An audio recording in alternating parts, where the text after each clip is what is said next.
Hello, this is Rudy Giuliani, and I'm back with another episode of Rudy's Common Sense. And today's episode, I'm sure you have already figured out, is going to be about the horrific attack on the subway of the other day, which, you know, was horrific and was terrible, but also when things happen in New York, they take on a larger than life atmosphere. And for good reason, because this is really the center of the world and it affects things all throughout the country and all throughout the world. So we have with us someone who's an expert on that, who understood New York backwards and forwards from the point of view of first having grown up in New York and then second, having been in law enforcement all his life, and then being police commissioner during a very, very difficult period when, believe it or not, there was more crime than today. And there were terrorism incidents and just about everything you can think of. So I thought it would be very, very useful to get his observations on where we are, because he's had success in doing what the city is trying to do now, so far without success. And it's Howard Safir, who was, before being police commissioner, he was assistant director of the Marshal Service. Earlier in his career, he was a drug enforcement agent, a Bureau of Narcotics agent, a full life in law enforcement, and of course, a United States Marine, which you are for your entire life. And I would say my view of Howard is that his years with me in the police department were exceptional. He took some of the changes that were made, he made them better, stronger, and he also institutionalized them. So many of the things that we have now come from Howard Safir. So it's a great honor to have him with us. And we couldn't have a better observation of what's going on now than Howard. Howard, thank you for being with us. Good to be with you, Rudy. So Howard, let me just begin with, when you heard about this, and whenever you hear of a terrible crime in New York, I'm sure immediately you go back to your days as police commissioner, right? Yep. So what was your first impression of this attack on? Was it, first of all, was it a surprise to you? And how did you view it? It wasn't a surprise because crime is going off the charts in New York. What surprised me was how the technology. First thing which delayed the arrest was how the technology did not work. How the cameras in the MTA didn't work, and you may not recall, Rudy, but we tried very hard to get the MTA to institute technology. They hired an integrator who they ended up suing. There's a lawsuit still going on, I believe. And so it didn't surprise me that the cameras didn't work. The other part was, I was very gratified that his gun jammed, because otherwise there would have been a lot more people injured. And I'm very glad he was obviously not a great shot. Right. Because to me, you've heard me say this before, a shooting's a homicide with bad aim. Right. And, I was gratified by that. But the fact that he was able to get away so quickly and then actually turned himself in the next day was really concerning to me. But it's the whole atmosphere that we're seeing in New York now. We're seeing an atmosphere where police defunding groups, Black Lives Matter, Antifa, no bail, a district attorney who is very soft on crime, and an attitude that we've had for the last 8 years, worrying about criminals instead of victims.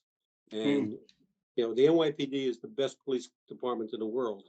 But when you're constantly attacking them, you're looking to defund them, and they're only a third of the criminal justice system. If they don't see prosecutions getting made and they don't see people they arrest getting put in jail, they're not going to be as assertive as they could be. He clearly has developed a massive hatred for white people and wanted to kill them.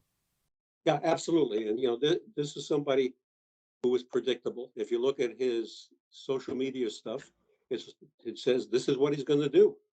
And unfortunately, the FBI interviewed him a couple of times and, didn't really interpret it that way. And, he has 9 arrests, 6 in New York, 3 in New Jersey. The guy is a criminal uh, and somebody should have been taking a look at them. The fact is, we live in an atmosphere now where people feel they can just go out and act out, use weapons, attack people because there's not going to be great consequences. The one gratifying thing that I see out of all of this is he's going to be prosecuted in federal court. So the probability is he's going to stay in jail and he's going to go to jail, unlike what would happen if he was being prosecuted by the district attorney in Manhattan, who probably would have got him out on bail. Doesn't this remind you of, oh gosh, when we were in office, the Federal Day programs, when we would have to take cases at the request of Mayor Koch, actually, we'd have to take cases on the Lower East Side because if they went to federal court, state court, they'd be out in a half hour. Whereas if we took them into the federal system, they would go to jail for a few years.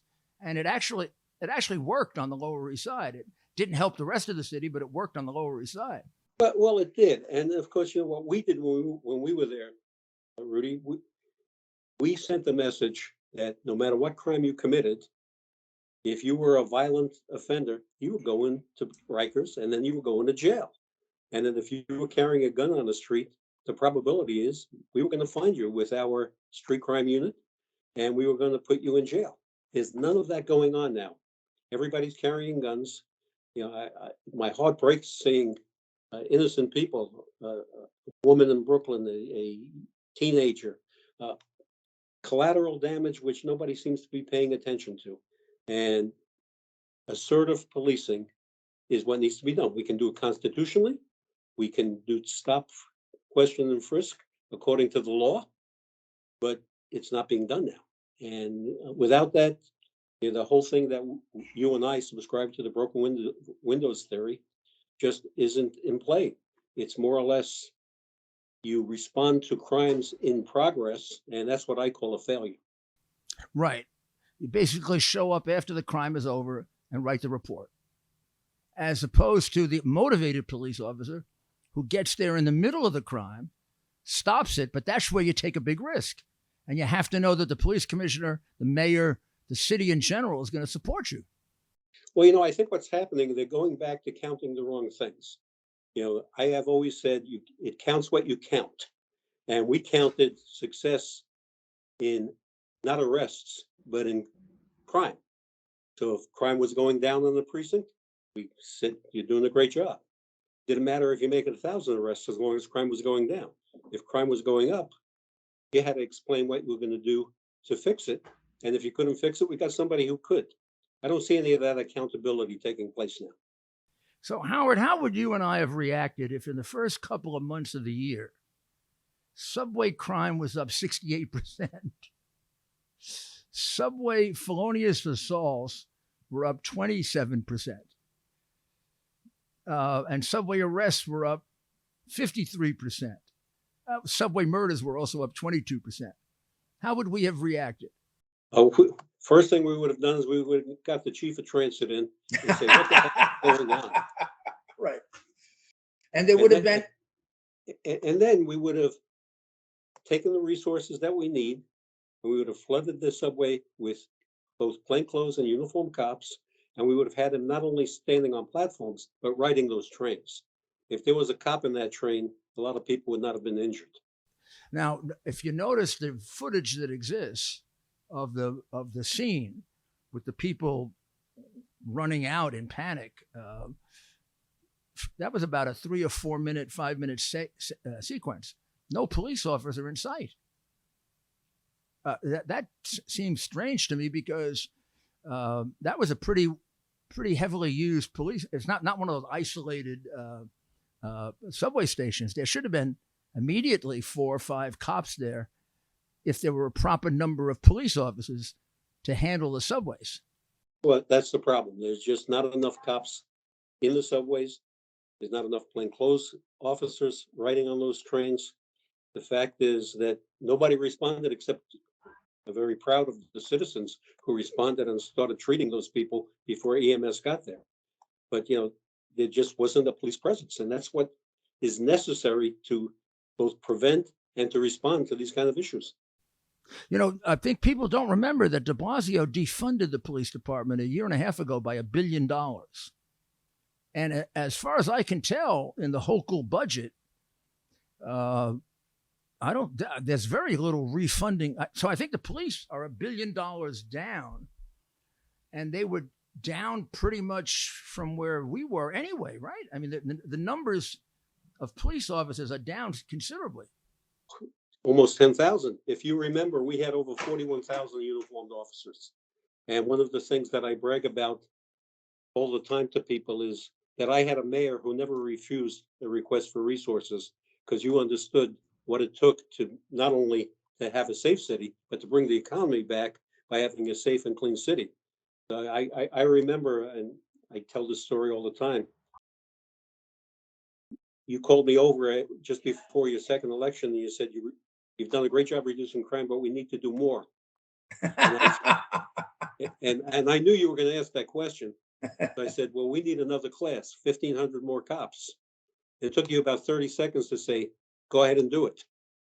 And we reduced crime another 10% that year. And, during my tenure, we reduced crime 40%. Howard, it's a combination, though, of that and knowing how to use them. I mean, if you put 100,000 cops into a terrible system, they're not going to do anything. So it was a combination of having the right number of cops and a CompStat system that we really used. We didn't play around with it. It determined what we were going to do, not politics. That was accountability. When you appointed me police commissioner, I was friends with James Q. Wilson, one of the authors of Broken Windows. And I said to him, is it the number of cops or strategies? He said, it's absolutely both. You need the right strategies, but you got to have the resources to do it. And that's one of the things that you provided, which was why we were so successful. And the subway situation that happened the other day, I asked you that question on purpose. Was it a surprise? It wasn't a surprise to me. I was waiting for it to happen, for about a year now, when I first saw a couple of people thrown on the tracks. I actually was waiting for it to happen, and you'll appreciate this, Howard, because I think you'll remember this case. One of the first things de Blasio did when he came into office is do away with the James Q. Wilson broken windows theory, as if it was some dumb theory of a bunch of stupid cops. I always wondered if we had told him it was a Harvard law professor or a Harvard professor, if we would have felt differently about it. I don't think so. But, if you recall, the world came to see us because we were being so successful. At every CompStat meeting I went to, we had an Italian police chief, a German police chief, a Spanish police chief, all looking to copy what we did. And they did copy, and they were successful. But, the wheel turned with all of this leftist liberalism, and it really has hurt the public. And more importantly, we both know the victims of crimes are people in underserved communities, people of color. And they are the ones who suffer the most when policing is not done right. Well, when he did away with broken windows theory, immediately he did away with arresting and fingerprinting people who were fare beating. So basically, you could go on the subway for nothing. Yeah, well, I don't know if you recall, but I'm sure you do.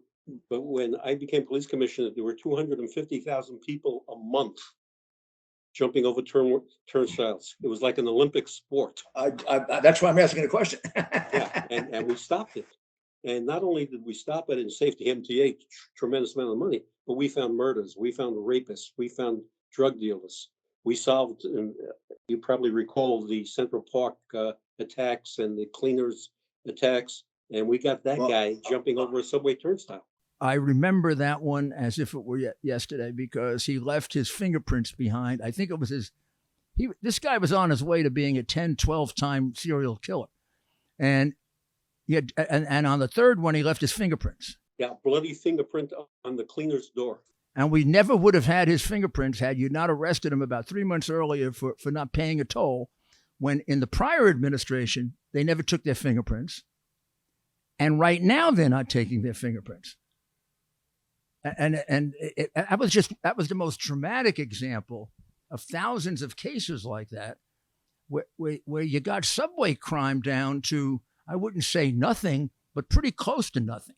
Yeah, people went back to riding the subway and they felt safe. if you listen to people being interviewed today, they're saying they're not going to ride the subway anymore. And they're scared to death, not just of what happened the other day, but of being pushed off platforms, which is happening with regularity. Well, left-wing commentators in the city are now saying either fix the crime on the subway right now or close them. Close them. Because people won't go on the subway. They are frightened. And as you know, subway crime psychologically affects people more. Sometimes, I mean, like if this thing had happened somewhere else, it would be bad and terrible. But when it happens in a subway where you have that feeling of being closed in, psychologically, it's magnified. But Well, you have absolutely, to, because there's no place to run. Right. Yeah. So right now we're dealing with a bail law. And I don't know if it's involved in this because I'm not sure this guy was out on bail or not. We don't have enough of his record.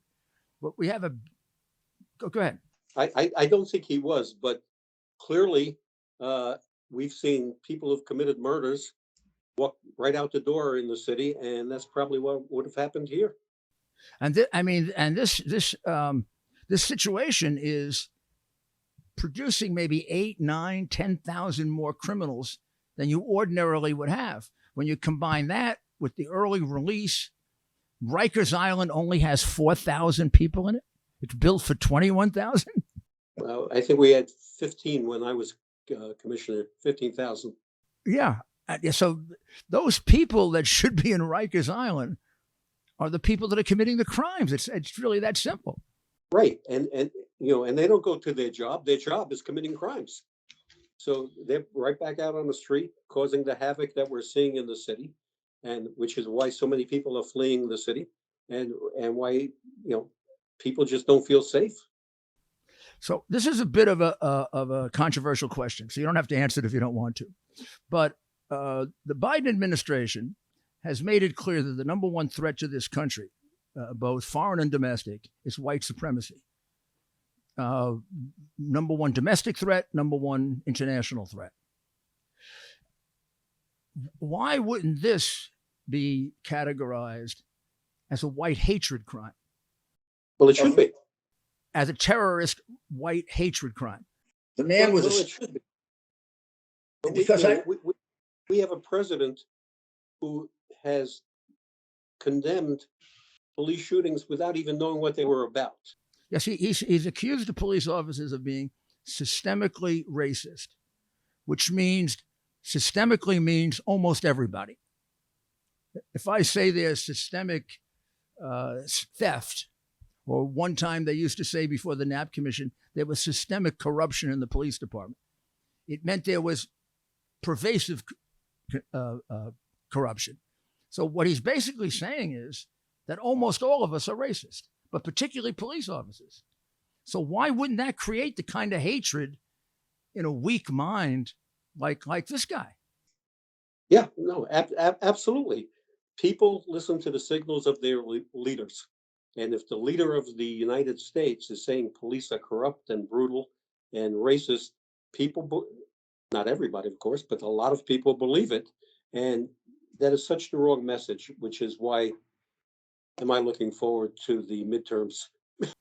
But Howard, don't you feel? I'm sure you do, and because you gave so much of your life to this, don't you feel really sad that all that we did, it's getting reversed like this? Breaks my heart. Yeah, exactly the term I use. I hope they believe that. That really is. It breaks my heart after, and it wasn't just us. It was all the cops you lost. How many cops did you lose doing this? 11. Yeah, you see, you know the exact number, don't you? Yeah. I know the exact number, and I remember every. Of course you do. And I remember being at the funerals with you. And the funerals that we attended. But, it's. People don't understand. Nobody joins the police force to make money. Nobody becomes a cop because they just want a job. If they do, it's the hardest job in the world. People have a calling. People become police because they want to make a difference. And when they see the president of the United States telling them that they're bad and they're brutal and they're racist, it's going to have them pull back and not do the kind of job that they want to do. And of course, look what we're seeing. Yeah, what's happened in New York City and in the country breaks my heart. because we worked so hard to change it and to make New York City the safest large city in America, and the rest of the country followed. But what's happening now is we have the highest number of police department retirements because cops don't want to be cops anymore. We can't recruit qualified people. And as a result of that, a lot of police departments, which also I have great concern about, are reducing their requirements for people to become police officers. And that's going to, in the next few years, not turn out well. So we need to change this whole dialogue. We need to show people that police not only are good, but they're there to protect them and to help them. And that's what most police officers do. Well, you know, Howard, one of the things that you contribute among so many other things, first of all, he reduced crime even more than he inherited, because there was a real question when you came in, had crime been reduced as much as possible? And Howard, maybe because he's a Marine and competitive, but also because he's brilliant, reduced crime even more, which was remarkable, absolutely remarkable. But what you also did was you institutionalized a lot of the changes that have been made, like CompStat, and you did something that I wonder if it hadn't been done, if these politicians wouldn't walk away from the responsibility for this. You published CompStat. And I always saw that as, even if we can't get successors who are as strong about crime as we are, they at least can be exposed. And that is happening. I mean, every week they put out, like right here, I was just giving you the subway statistics. 30 years ago, nobody would have known what they were. Nobody would have known that subway crime is up 68%, and Adams is claiming to be a law and order mayor. Nobody would have known that he's a law and order mayor, but overall crime is up 40%, which means he replaced de Blasio, who everyone thought was the worst mayor in the history of the city. Except now, Yeah, agreed. But now Adams has the burden of, he has more crime than de Blasio. There's more crime by a lot in the city than de Blasio. So what the heck are you going to do about it? So at least there's the pressure there to do something about it. You were very kind in describing my tenure, but the fact is, Rudy, that people follow the signals of their leaders. I followed yours, and the police officers followed mine. And one thing I knew, and they knew, that we always had their back. You and I went through some very traumatic incidents during my tenure, and we had different responses. Before you go, like the response to Louima, you called me up. I was at my son's baseball game. You asked me to meet you at Gracie Mansion because it was a terrible situation. And by the time we left Gracie Mansion, you had a plan for how to catch the people who did it. None of this blue wall of silence or all the garbage they talk about. Then when we got him convicted and put in jail for 25 years. Yes, we did. And there was no doubt in my mind that we were going to do that. On the other hand, the Diallo incident, which was a tragedy, you and I could have thrown those 4 cops to the wolves, but we didn't. And we took a terrible situation, but we made sure that we protected our people. We protected our people. We got a tremendous number of protests, but nothing like the protests that de Blasio, and no damage to property. You even got a request for what would I call it? A courtesy arrest by Jesse Jackson. His attorney called me and said, Reverend Jackson is coming to get arrested at the protest. I said, well, if he commits a crime, we'll arrest him. He says, yeah, but he got a 7:00 flight. And I calmly said to him, we don't do courtesy arrests. He spent the night in jail. Well, the end result of that situation where we were asked to basically destroy these, they were all acquitted. Yes, because they made mistakes, but they were mistakes in good faith. They didn't go out to hurt anybody. And it was a situation that was just unfortunate. Everything that could have gone wrong went wrong, but it was not intentional. And it was tragic. And, to this day, I feel for the Diallo family. But the fact is, the fact is, they did what they were supposed to do, and the situation and the environment caused what happened. But those 2 situations alone said to the rank and file of the police department, If we take a risk and it's a mistake, they'll have our back.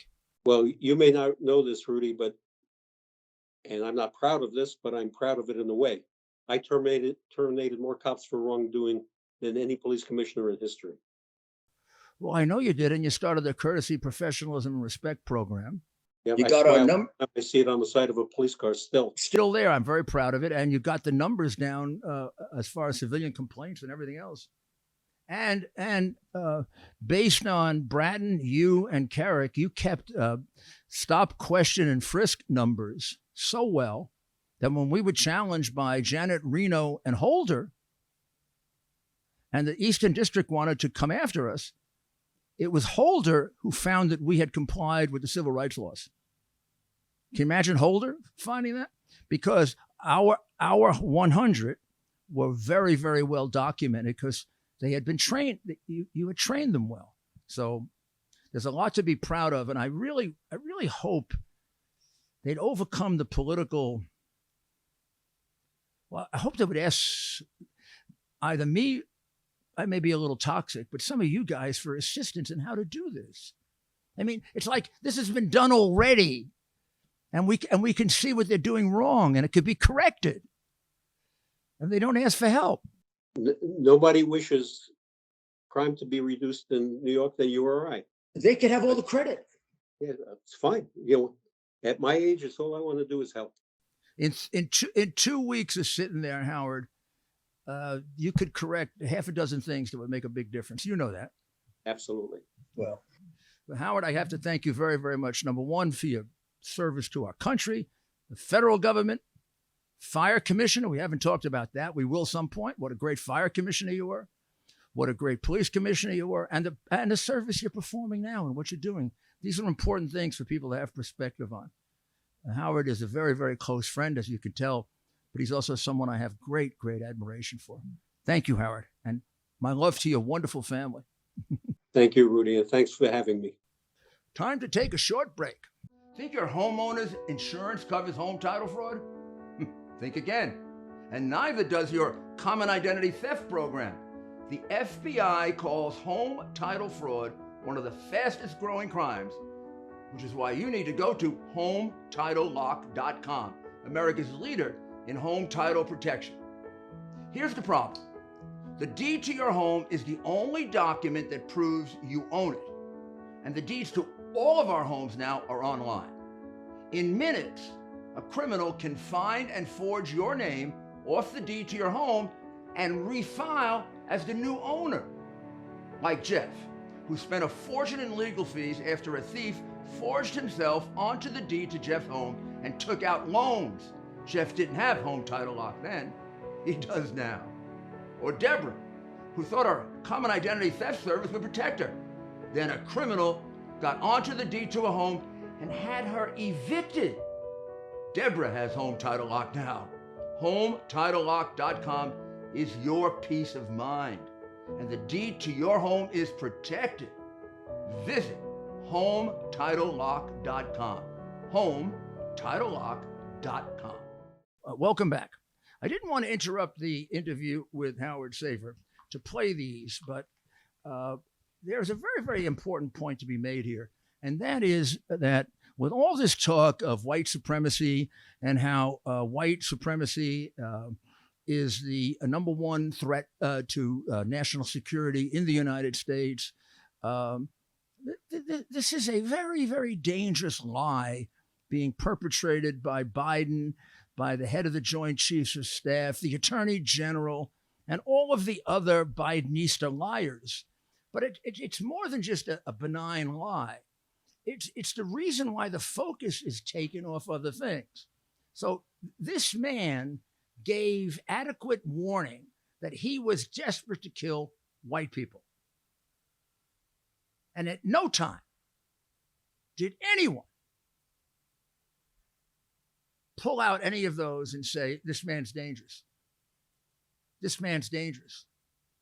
When Biden officials have been presented with the notion that Black nationalists should be described as domestic terrorist groups, they've rejected that notion. although they take these white groups and make them national terrorist groups. And if we look at the balance of murder between the two, it's astronomically different. To play racial politics with murder is to get people murdered. And that's what they do. This man who committed these crimes was without doubt an adherent of Black nationalism, Black Lives Matter, Antifa.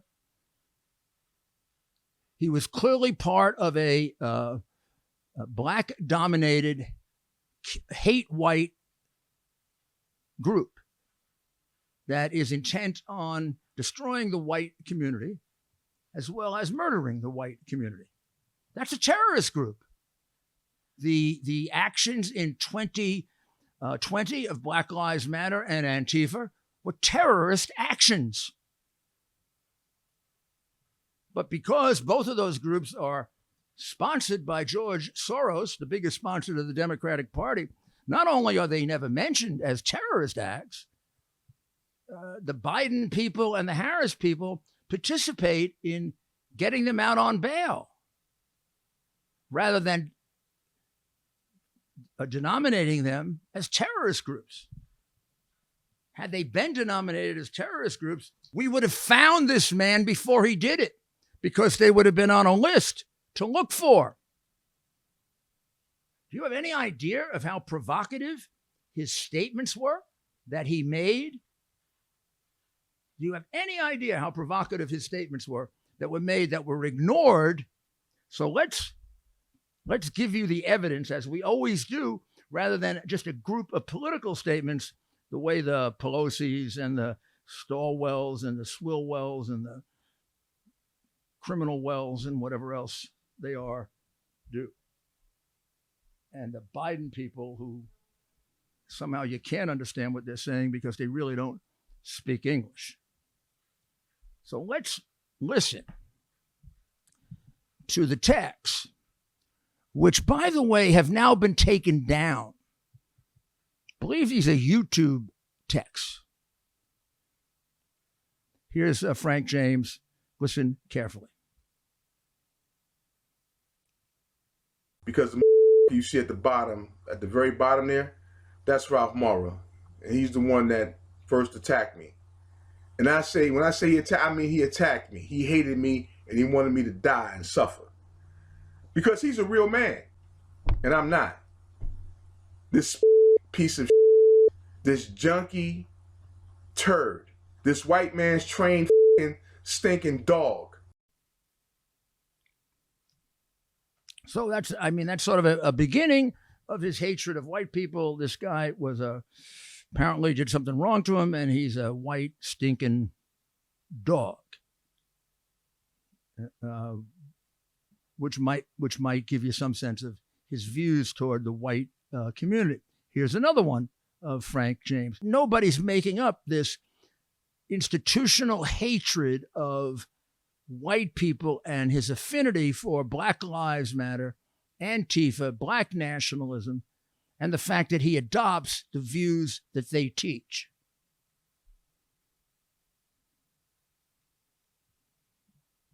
You want to make up some story about some Jesus and the Bible said dumb. They don't see it that way. They hate your guts. That's a little hard to understand, I guess, because of the edits in it. But basically, we'll do it again. Basically, he said, you want to make up some story about some Jesus and the Bible said dumb. They don't see it that way. They hate your guts. He's talking about white people, and the phrases in the Bible tell you to love, but they don't see it that way because they hate the effing guts of Black people.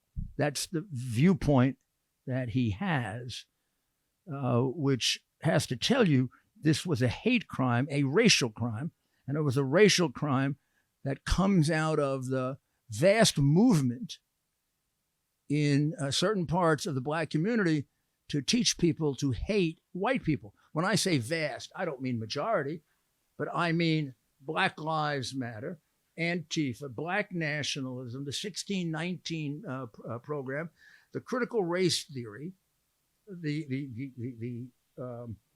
thing that unites all of them is that America is systemically racist, which is something that could lead to hatred for people.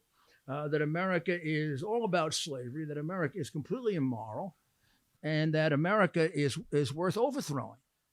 And apparently, you know, to some of these people, what that means, white people are worth killing, right? So let's listen to one more. Now, here's an interesting comment, which gives you a sense that he's probably influenced by the fictitious, horrible, racist, ignorant book by Hannah Jones of the Times about 1619, and America was founded as a slave colony, and America is immoral, and America is affected by slavery forever and ever and ever, and it will never leave. And, you know, leaving out the fact that slavery existed for thousands of years before America, leaving out the fact that hundreds of thousands of white men died to free the slaves. But, you know, her falsities and her vicious comments and her comments really that are intended to get black people to hate white people obviously work. I mean, they obviously work, because Frank James here makes it clear that he actually believes that the whites had to be forced to make blacks equal. And why do they hate your guts? Because they know that your rightful place is as a slave in this country. They know that. You're the only one that doesn't realize that. And now you want to be equal to them by force. They didn't choose to elect. They didn't elect to make you an equal. You had to force them to make you an equal. And now they're just getting more angry and more angry. The anger is building up. And nothing can happen here differently than what happened over in Europe with the Jews.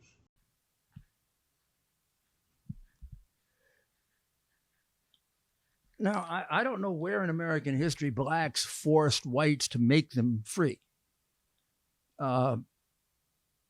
Abraham Lincoln, in the middle or toward the end of the Civil War, decided that it would be the proper thing to do, both from a moral point of view and tactical point of view, was to free the slaves. No one forced him to do that. In fact, there was a lot of opposition to doing it. And now we go full circle from what the aim of the civil rights movement was, the aim of Brown versus the Board of Education, Dr. Martin Luther King Jr., and the hatred with which now these radical black groups, with which they hold white people, that leads to murder, which is what makes them terrorist groups. And our government shows its inherent racism, which is an anti-white racism, by refusing to do that and instead pretending that the biggest threat to America is white supremacy. And I tell the American Negro this, I keep telling you the same thing. White people and black people, as we call ourselves, should not have any contact with each other. You still refuse to understand this. White people and black people should have no contact with each other, which would lead to a permanent situation of hatred, anger, warfare, revolution, undermining. It's, you know, and a complete rejection of the notion that we're children of the same God, and therefore should be able to find a way to get along with each other.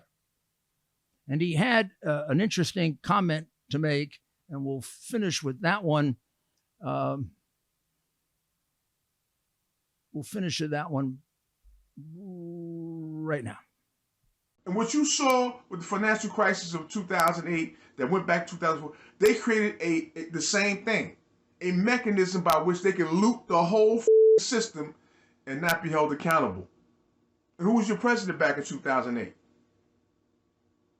Right, Barack Obama, our first black president, who couldn't do about those looters.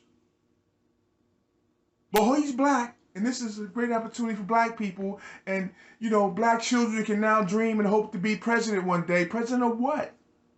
President of what? So apparently the election of Barack Obama, the fact that a majority of Americans or plurality of Americans selected a black man meant nothing to him as a refutation of the calumny that, Americans are systemically racist, which was fed to him by Joseph Biden and almost, I wouldn't say almost all, but most black politicians. So as much as you would say that white supremacists are affected by what white politicians say, it's quite obvious that this man is a total creature of what black politicians have been saying. And if you're going to spend $50 million investigating President Trump and others for inciting what happened at the Capitol, when what President Trump said was to go there peacefully and patriotically, I don't see how you don't investigate these groups who encourage violence against white people. Every single Black Lives Matter protest has fry 'em like bacon, right? Who are they talking about fry 'em like bacon? Police officers. And has it led to record shootings of police officers? Yes. And is it a basis for his hatred of? Yes. And are the notions of 1619, the false historical notions of 1619, embedded in this man's head that led to violence? And are people dead as a result of Black Lives Matter and Antifa activities? The answer is yes. So why is it that one group, the white supremacist group, is listed as the biggest domestic danger that we have, and the other group isn't even listed as a terrorist group? Because we're governing this country by racism. It's a racist country for sure, but it's a racist country on the part of the Biden administration turned against white people. They're the people in danger of being unfairly prosecuted, unfairly accused of being racist. You want a fair and open playing field, then these groups that help to incite this violence, these groups have to be listed in the same way as the white supremacist groups.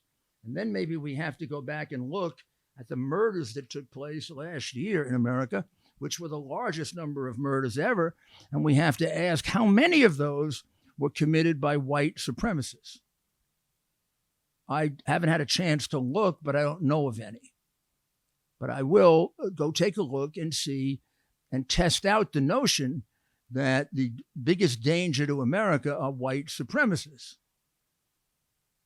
Because somebody's got to test out that notion, because their failure to list these groups that were behind this attack, that motivated this attack, that motivated this man to do this attack. Well, they're not listed at all. They're given a free pass. Without all that rhetoric of the last 3-4 years, this wouldn't have taken place. And this is the result of an unfair, biased, corrupt government.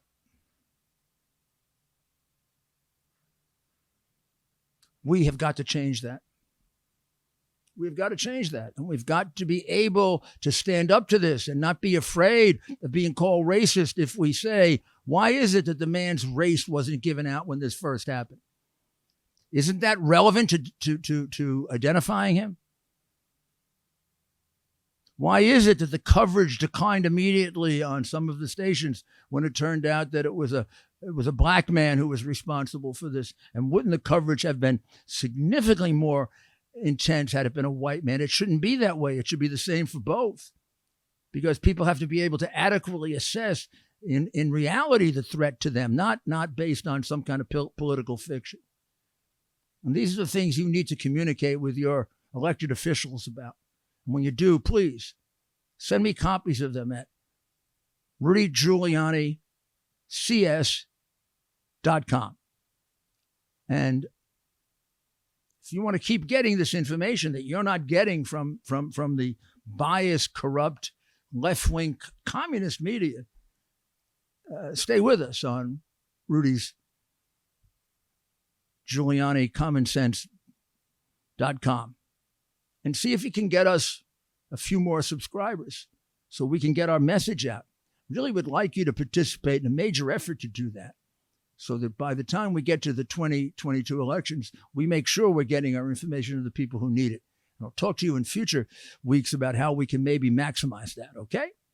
But thank you again for listening. And any comments you have on this, we now have a special portion in our website where you can send me comments back. And I'd love to get more information. And I'd love to have areas where we made a mistake. Look, we're not perfect. We're trying hard to give you the truth, but I'm sure we make mistakes like everyone else does. So we're more than happy to correct them. Just let us know. Again, RudolphGiulianiCS.com and hit subscribe. Thank you.